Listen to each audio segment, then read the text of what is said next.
Assalamualaikum warahmatullahi wabarakatuh. Waalaikumsalam warahmatullahi wabarakatuh. Sebelum pertanyaan yang akan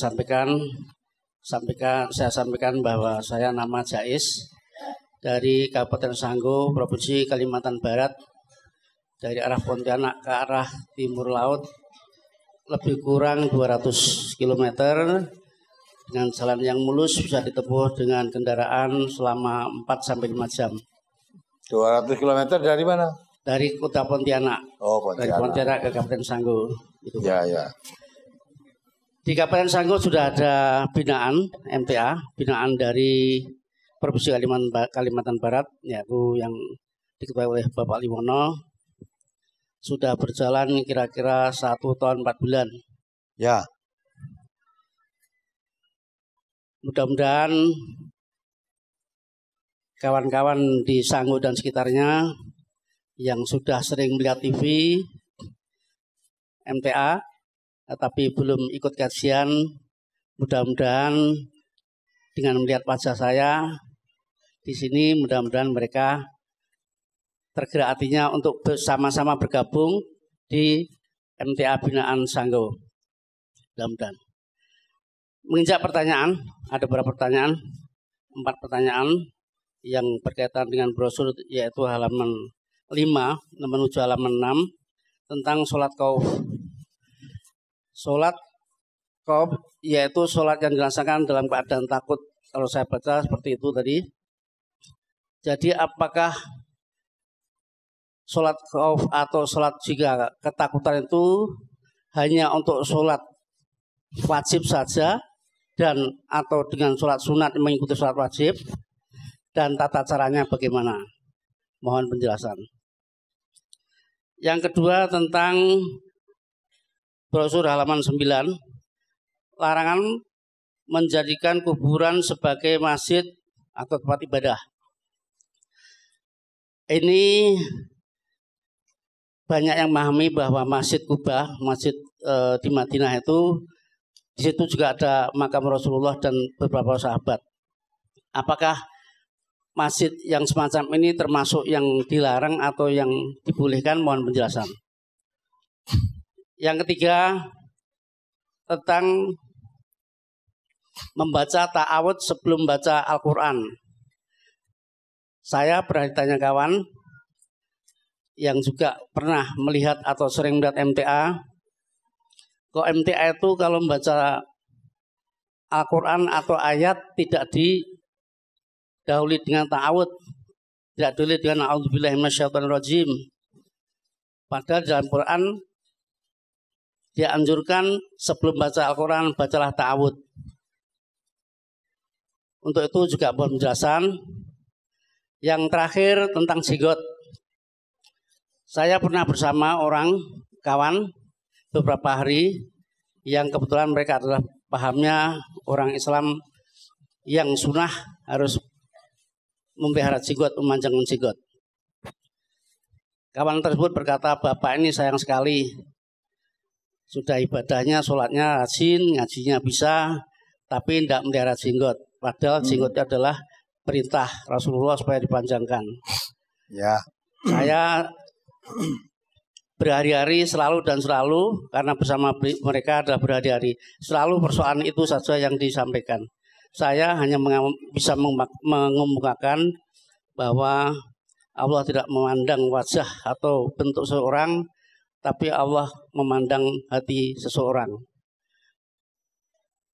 Untuk itu mohon penjelasan yang lebih menguatkan tentang yang saya alami ini. Termasuk dalam hal ini saya merasa kebingungan. Bahkan ditanyakan di suatu majelis taklim tentang jenggot. Ya laki-laki seperti itu. Jenggot adalah sunnah Rasul. Harus dipelihara, panjangkan jenggot, syukur, kumis. Selalu seperti itu. Dan celana cingkrang itu lah. Iya, betul. Biasanya jenggot gandengannya celana cingkrang. Iya, betul seperti itu. Ya, terus? Ya, untuk itu mohon penjelasan. Mudah-mudahan bisa lebih memberi ketentraman bagi hati saya. Meskipun saya tidak berjenggot, tidak ragu-ragu lagi. Mungkin demikian atas penjelasan Bapak. Saya sampaikan terima kasih. Ya. Dan ini dimonitor kawan-kawan di Sanggo, Bapak. Terima kasih. Oh, ya. Assalamualaikum warahmatullahi wabarakatuh. Waalaikumsalam warahmatullahi wabarakatuh. Salat khauf apakah hanya untuk salat wajib atau termasuk salat sunnah? Yang pokok adalah salat wajib. Karena salat sunnah itu walaupun tidak dalam ketakutan, tidak dikerjakan pun tidak dosa. Tapi kalau salat wajib, ya tidak boleh ditinggalkan. Maka sampai dalam peperangan pun wajib dilakukan. Maka disebut dalam salat khauf, salat dengan dalam keadaan ketakutan atau kekhawatiran. Maka bisa, kalau dalam peperangan, bisa dilakukan salat karena takut tadi ya. Ketakutan dalam perang dalam sedang berkecamuk. Bisa salat dilakukan dengan berkendaraan sambil naik kuda. Bisa salat dengan lari, bisa salat dengan... Di manalah kamu bisa lakukan? Idza martukum bisain fa'tu minhu mastata'tum. Nah, bagaimana pelaksanaan salat khauf? Biasanya kalau tentara-tentara mestinya diajari itu oleh roisnya untuk bagian agamanya itu diajari. Kalau orang biasa ini tidak pernah perang, kapan? Kok diajarnya ya lali, orang tahu dinggu. Tentara kadang-kadang bikin perang atau dalam situasi penting itulah. Bagaimana dalam keadaan? Ya, sholat semaksimalnya. Kalau bisa dikerjakan dengan normal, ya normal. Kalau dalam ketakutan bisa dengan lari, bisa dengan kendaraan. Nanti kalau sudah normal, kerjakan lagi biasa. Seperti biasanya. Jadi maksudnya terutama sholat wajib. Karena sholat wajib tidak boleh ditinggalkan. Kalau sholat sunnah walaupun tidak dalam ketakutan, dalam keadaan normal pun tidak dilakukan, tidak apa-apa. Itu mengenai sholat khauf. Masjid Nabawi apa termasuk ya dilarang? Bukan. Bapak perlu tahu ya. Nabi dikubur di situ bukan dikubur di masjid. Tapi dikubur itu di rumah beliau. Tapi Nabi wafat itu tidak dikubur di kuburan umum, tapi dikubur di dalam kamar. Ya, kamarnya Nabi. Aisyah. Nah, Aisyah waktu itu ya. Nah, setelah Abu Bakar wafat, karena Aisyah itu putrinya Abu Bakar, ya, Nabi menantunya Abu Bakar, maka Abu Bakar dikubur di situ sekali, mertuanya kan. Umar wafat juga, Umar itu juga mertuanya Nabi, dikubur di situ sekali. Jadi ada 3 kuburan itu, Nabi, Abu Bakar, dan Umar. Itu rumah. Ya. Nah sekarang ini, karena perluasan Masjid Nabawi itu, ya, tidak ada tempat, diperluas. Akhirnya seolah-olah rumah Nabi itu masuk masjid, bukan, disik rumahnya. Itu rumah. Jadi perluasan masjidnya sampai masuk ke Nabi. Tapi walaupun itu masuk di komplek masjid, ya, tapi waktu-waktu sholat, waktu haji juga rumah Nabi yang dipakai ngubur Nabi tidak pernah dibuka itu, tidak pernah dibuka, malah dijaga oleh laskar sana. Wong do pegangan pagar itu Nabi sabeti, jangan. Kan ada yang agar sambil menciumi pagarnya itu sambil nangis, ya Rasul, seolah-olah mbok tangisi Rasul, itu kuburan itu. Tidak bisa ya. Jadi itu bukan masjid, bukan dijadikan kubur jadikan masjid, tidak. Itu tadinya rumah, karena perluasan masjid ya sampai masuk ke rumahnya Nabi itu. Jadi itu dulu rumah, lebih dulu rumahnya daripada masjidnya. Ya. Itu ya. Kemudian kenapa MTA tidak baca ta'awud sebelum baca Al-Quran? Ya, saya rasa kalau MTA baca Al-Quran itu sudah diajarkan, ya, ajarkan. Dan insya Allah kalau itu baca ayat mesti dimulai dengan ta'awud. Bisa juga ta'awudnya itu bisa dibaca keras, bisa dibaca sir. Tapi dasarnya wa idza qara'tal Qur'an fasta'id billah minasyaitonir rajim. Ya, kalau kamu akan membaca Al-Qur'an maka disyariatkan untuk membaca ta'awud. Yaitu a'udzubillahi minasyaitonir rajim. Memang ada ta'awud, ada yang dibaca sir, ada yang dibaca jahar. Dibaca sir boleh enggak? Boleh, baca jahar ya boleh. Di sholat itu juga begitu kan, ketika akan membaca Al-Fatihah, ada yang baca jahar, ada yang baca sir. Dua-duanya boleh, baca sir boleh, jahar boleh. Nah, itu supaya dipahami. Mohon penjelasan tentang jenggot, celana, cingkrang, dan sebagainya. Ya dah? Memang ada saudara kita yang berpaham bahwa jenggotan itu sunnah Nabi. Nah, orang jenggotan berarti tidak, apalagi cingkrang juga. Kita beda pendapat itu, saling menghormati. Karena cingkrang itu sampai sekarang saya belum menemukan dalilnya. Sebab dalam hadis-hadis Nabi itu supaya di atas mata kaki itu kalau memakai izar bukan sirwal. Izar itu kalau mau dikiaskan seperti sarung. Maka orang laki-laki kalau ibadah haji itu kalau memakai pakaian ihram itu ada 2 helai kain. 2 helai kain. Sudah pernah ada ibadah haji lah? Nah, umroh itu. Ketika berpakaian ihram pakai 2 helai kain.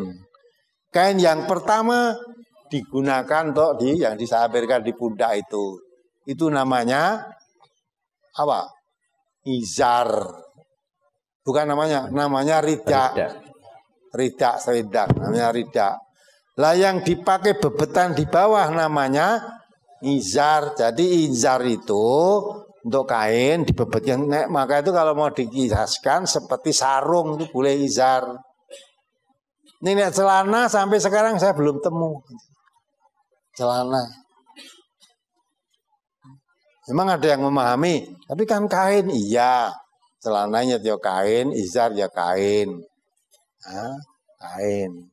Tapi walaupun sama-sama kain, beda. Kalau izar itu dibebetkan sarungkan itu, kalau celana ya seperti yang kita pakai ini. Ya. Nah. Atau kalau itu pakai jubah panjang, sampai panjang sampai bawah. Nah, itu juga bisa. Tapi kalau celana ya tidak harus sampai di atas mata kaki. Namun yang berpegang seperti itu silahkan. Jangan menjelek-jelekan yang pakai celana tidak di atas mata kaki. Karena memakai izar walaupun di bawah mata kaki itu boleh. Abu Bakar As-Siddiq mertua Nabi, ketika Nabi menyampaikan begitu, Abu Bakar datang kepada Nabi, ya Rasulullah, saya itu selalu memakai izar saya turun sampai di bawah mata kaki, kecuali kalau saya sangat hati-hati. Jadi Abu Bakar itu kalau memakai izar selalu turun sampai di bawah mata kaki, kecuali kalau saya sangat hati-hati. Sangat hati-hati misalnya apa disetit, kalau saya ini pakai setut sing kenceng apa ditaleni biar orang melotrok gitu loh. Jadi singkatnya Abu Bakar datang kepada Nabi, tanya, ya Rasulullah, saya tuh kalau pakai izar selalu melotrok sampai menurut bawah kaki. Apa kata Nabi? Tidak apa-apa, karena kamu berbuat seperti bukan karena sombong. Jadi yang dilarang itu memakai menjangkan izar sampai di bawah mata kaki karena sombong. Para raja-raja dahulu itu kalau memakai izar itu sampai di bawah mata kaki. Maka pernah terjadi orang raja yang baru masuk Islam, terus dia melakukan apa itu berpakaian ihram, tawaf itu ya, tawaf. Nah, keliling karena izarnya itu sampai nyeret lemah, terinjak oleh orang yang lain, marah, yang menginjak tadi dipukul. Ya, akhirnya sampai ke pengadilan. Zaman Rasulullah, pengadilan yang masuk. Nah, namanya pengadilan yang bersalah dan yang dianggap salah, yang terdakwa dan yang mendakwa jadi satu, duduk itu. Ya, mari diadili. Lah raja tadi karena kesombongannya tidak mau duduk dengan orang yang dipukul karena saya raja ya. Raja masuk disuruh duduk bersama rakyat jelata. Kamu orang yang punya masalah. Al-Islam sawwakuma, Islam itu sudah menyamakan kamu. Kau sudah jadi orang Islam, tidak ada ini kelas raja, tidak ada ini kerat rakyat jembel, enggak. Dalam masalah hukum raja kalau rakyat biasa sama. Ya, kamu yang mengajukan di masalah kena hukum, kamu memukul orang ini tadi. Akhirnya terjadi begitu, minta ditunda. Persidangan minta ditunda. Ya diberikan izin, tunda besok pagi. Ternyata setelah itu besok paginya nggak datang dan orang raja tadi jadi kafir lagi itu. Ternyata jadi wong Islam disamakan antara raja dan rakyat jelata disamakan. Maunya kalau jadi raja itu menurut saya di tempat istimewa gitu. Tidak ada dalam Islam. Gitu. Maka yang dilarang itu kalau sombong. Sombong itu menurut Nabi, definisi menurut Nabi, al-kibru batarul haq wa ghamtun nas. Yang disebut orang sombong itu menolak kebenaran dan meremehkan orang lain. Lah kecuali kalau saya memakai celana cingkrang tadi, ya. Nah celana cingkrang itu boleh enggak toh? Boleh, tapi kalau kamu sertai seolah-olah cingkrang ini yang paling baik, yang tidak cingkrang itu dosa, yang tidak cingkrang itu tidak nurut sunnah Nabi. Sing nurut sunnah ya saya yang cingkrang, sombong kamu. Justru dengan kesombonganmu itu jadi haram kamu. Maka di MTA nggak pernah memakai celana cingkrang silahkan, memakai celana panjang itu silahkan. Yang penting tidak dilarang oleh agama. Nah karena kamu di sini kamu cingkrang seolah-olah yang lain tidak cingkrang salah, tidak boleh. Jadi kamu sombong berarti. Saya paham ini. Jenggot ya begitu, ya. Kalau kamu menganggap jenggot itu sunnah Nabi, pakailah jenggot. Asing orang duwe jenggot itu raiso ngelakoni sunnah kamu. Ya, omongnya jenggotnya siji, jenggotnya telu dawa. Soalnya jenggotnya siji yang kena andeng-andeng biasanya metu jenggotnya. Karena sunnah Nabi nganti dawa siji tak nyelentir. Wis dopeni itu. Nabi mengatakan itu dulu ya. Jenggot dan kumis itu awalnya untuk membedakan antara orang Islam dan orang Yahudi. Orang Yahudi itu suka memelihara kumis, menyukur jenggot. Nah supaya beda, maka Nabi membedakan supaya sahabat-sahabat itu menyukur kumisnya dan memanjangkan jenggotnya. Jadi fungsinya hanya untuk pembeda aja. Ya, jadi kalau pakai jenggot, kumisnya, oh itu Islam. Kalau kumisnya panjang, jenggotnya enggak, oh itu Yahudi, itu kafir. Nah di sini nggak bisa untuk membedakan itu. Malah yang jenggotnya panjang itu tukang sonji. Dulu model sonji tahu. Nah, sing waktu zaman nalo-nalo itu. Nah, kalau tidak tukang sonji, dukun. Dukun itu jenggotnya panjang-panjang. Jadi kalau itu untuk membedakan tidak bisa.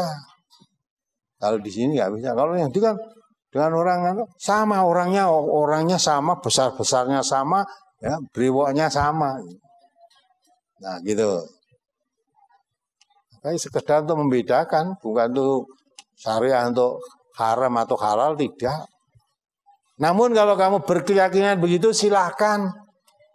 Apa tuh? Orang sang elek-elek sing ora jenggoten. Gitu. Wong dunia luar dah pakai ulang-alik, dah pakai peluru kendali, dah sampai di bulan. Wong Islam mung jenggot katok. Kok kaya rene yang dipikir liyane gitu loh. Ya. Kok enggak ada yang lebih penting daripada jenggot dan katok. Kalau kamu merasa jenggot sunnah itu andai kata tidak dikerjakan dosa enggak? Kalau kamu mengatakan sunnah kan tidak dosa. Kamu yang merasa sunnah, pakailah gitu. Tidak usah ngelek-elek yang lain. Kalau kamu merasa yang jenggotan merasa lebih baik, lebih nyunah daripada Nabi, sombong kamu. Apalagi yang pakai cingkrang. Apa pernah ada riwayatnya Nabi pakai celana cingkrang itu? Nabi gak pernah pakai celana seperti saudara-saudara ini. Ya, Nabi pakai jubah. Pakai jubah. Ya. Maka itu yang lain, yang lebih penting itu banyak. Kenapa kamu membicarakan hal itu? Ya kok kaya kurang gawean wong Islam. Nah, jenggot cingkrang, jenggot cingkrang. Dadi pecah mula wong Islam ora maju. Ya, kancane wis tekan bulan kene wong katokan cingkrang. Yang di katok cingkrang jenggot. Kok kaya ndak ada Islam ini seperti ndak ada yang lain yang lebih penting gitu loh. Padahal yang celananya tidak cingkrang, yang tidak jenggotan tidak pernah ngelokke, tidak pernah menyakiti hati yang jenggotan maupun yang cingkrang. Lah yang jenggotan, yang cingkrang kok sering menyakiti hati yang tidak. Kalau kamu merasa benar sendiri, amalkanlah sudah. Tanggung jawab di hadapan Allah nanti lana amaluna walakum amalukum. Bagiku amalku, bagimu amalmu. Ya. Sunnah-sunnah yang lain banyak tidak dilakukan, ya. Jenggot cingkrang wae seolah-olah itu kuncinya surga. Kunci surga itu bukan dilihat jenggotnya, bukan dilihat cingkrangnya. Ya, siapa yang masuk surga? Amanu wa amilus sholiha. Man amila sholihan min dzakarin wa unsa wa huwa mu'minun falanuhyanahu hayatan thayyiban. Siapa yang beriman dan beramal soleh, baik dia laki-laki maupun perempuan, dilandasi iman tadi, akan diberi kehidupan yang baik, maksudnya di surga nanti. Dan yang pertama kali ditanyakan oleh Allah, kata Nabi, awalu ma yuhasabu bihi bil abdu apa? As-sholah, bukan ajinggot. Pertama kali besok tanyakan amalnya seorang itu adalah bangkit dari kuburnya, sholatnya bagaimana? Berarti kalau ke jenggotmu enggak. Fa in saluhat sa'iru amalihi wa in fasadat sa'iru amalihi. Kalau salatnya baik, semuanya amal baik. Kalau salatnya rusak, amalnya rusak, termasuk yang merusak amal itu sombong tadi. Nabi kita mengatakan la yadkhulul jannata man kana fi qalbihi mithqala dzarratin min kibrin. Tidak akan masuk surga orang yang dalam hatinya ada kesombongan walaupun sebesar darah.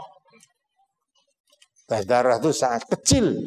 Sombongan sebesar darah tidak bisa masuk surga. Sedang sombong itu apa? Batarul haq wa ghamtunas. Kamu suka merendahkan orang lain karena kamu merasa benar sendiri, sombong itu. Tidak masuk surga. Ya. Tidak masuk surga. Maka itu hati-hati. Ya. Saya pernah dapat teguran. Bagaimana untuk mengajarkan anaknya, muridnya sunnah, wong ustadznya aja ya tidak jenggotan, ustadznya aja celananya tidak cingkrang, malah rasa tak kateke mana. Ya. Kalau surga itu hanya isinya orang jenggotan dan orang cingkrangan, banyak orang tidak masuk surga. Barang ditekai karena apa? Bukan karena sholatnya baik, karena kamu nggak jenggotan. Kamu tidak cingkrang. Ya. Nah, kalau izar pakai sarung atau itu agak tinggi pantas. Kalau sarung nggak tinggi tekan gon, ya mata kaki gue melakukan nyerimpet. Tapi kalau celana ndak gitu lah, ndak mengganggu apa-apa. Pokoknya zaman dahulu, ya. Ya sekarang ya kalau naik sepeda motor kok sarungnya dowo. Tekan ngisaran. Lain dengan pakai celana tuh. Gitu. Zaman Nabi apalagi kendaraannya unta, kuda. Ya, nek jubai panjang tekan ngisar kaki dah. Kan jadi nyerimpet. Dan yang memakai begitu itu biasanya raja-raja, orang-orang sombong gitu. Maka Abu Bakar pernah nyampaikan pada Nabi, walaupun izarnya selalu turun di bawah mata kaki, ditanyakan ke Nabi, kamu tidak termasuk karena kesombongan. Lah kalau kira-kira pokoknya tidak boleh di bawah mata kaki, jawabnya Nabi kepada Abu Bakar mestinya tidak begitu. Ya Rasulullah, izar saya selalu melorot sampai di bawah mata kaki. Kecuali kalau saya sangat hati-hati. Mestinya jawabnya Nabi, oleh karena itu hati-hatilah. Jangan sampai izarmu melorot. Kalau sebabnya yang dilarang itu karena di bawah mata kakinya, berarti Abu Bakar kalau hati-hati itu bisa. Kenapa kok saya melorot? Kecuali kalau saya sangat hati. Mesti jawabnya Nabi, maka hati-hatilah. Dikencangkan dulu. Jangan sampai nanti melorot kan gitu. Jawab Nabi bukan suruh hati-hati itu. Jawabnya, kamu tidak apa-apa bukan karena kesombongan. Jadi kainmu melorot sampai di bawah mata kaki itu bukan karena kesombongan. Berarti yang dilarang di sini bukan kainnya di bawah mata kaki atau di atas mata kaki, tapi yang dilarang ini karena sombong, merasa dirinya paling benar, menganggap orang lain rendah. Apakah itu celanamu cingkrang, apa tidak cingkrang? Kalau didasari kesombongan, itu yang dilarang. Dan ini masalah jenggot, malah cingkrang, itu sudah dibrosurkan di pengajian akad-akad ini. Nanti gandengannya dengan musik itu biasanya. Musik. Nah, orang Islam itu tidak boleh dengan musik, apalagi pemain musik. Itu pun masalah musik sudah dibrosurkan juga. Perkara beda paham, saling menghormati. Kowe rasa nang musik yang nganggo, aja nganggo musik alat gitar gue, nganggo cangkem. Ada kan orang tidak mau pakai gitar nganggo cangkem, bum bum bum, muni cangkeme. Karena musik tidak boleh. Padahal zaman Nabi pun musik sudah pakai. Maka Nabi malah mengatakan kalau kamu mengadakan walimahan urus, adalah rame-rame walaupun sekedar memukul kendang. Kendangnya musik itu bukan. Nah, musik zaman Nabi adanya baru begitu. Sehingga ada organ tunggal, ada itu musik semua. Nah, jadi musik itu mubah. Pakai musik boleh, tidak pakai musik juga. Pakai musik tidak dosa, tidak pakai tidak dapat ganjaran. Karena hukum mubah itu seperti itu. Namun demikian, yang tetap tidak mau menerima silahkan. Neng ojo sandata ngelek-elek gue, utawa mbok golek liyane sing penting ini loh. Yang ngono kok mbok rembug kowe sawise. Masamu kabeh pakai celana cingkrang, terus bajune ya cingkrang sekian ini, terus pakai ketu putih ya bawa ini. Rumah kamu Nabi ngono kuwi ta? Nabi pakai begitu? Enggak pakai begitu itu Nabi. Saya ketemu orang-orang macam itu, ya di Pakistan, di India itu pakainya semacam itu. Dan tidak apa memang pakaian adat di sana. Silahkan. Juga pakai rompi. Orang India, orang Pakistan itu kalau pakai rompi, pakai jubah gitu loh, terus nganggo rompi kecil gitu. Jadi jubahnya gede, terus nganggo rompi kecil. Dan orang Indonesia ngono reneng. Orang Indonesia aneh-aneh kok macam-macam. Ono nganggo sarung gak aja orang Jawa. Kalau orang Jawa sarung kan sampai ini. Ono sing sarungnya emang separuh tekan kene tok. Ada ndak itu? Nah, daerah mana itu? Ya, orang Malaysia, Indonesia ada kok. Nah, Sumatera ngendi itu. Jadi sarungnya dilempit tinggo tekan kene tok. Nah. Lah ape ora gitu? Kanggone kono apik gitu loh. Nah, coba kita memakai pakaian itu yang itu didati sarungan kok kaya ngono iki gitu. Apa-apa itu namanya pakaian adat masing.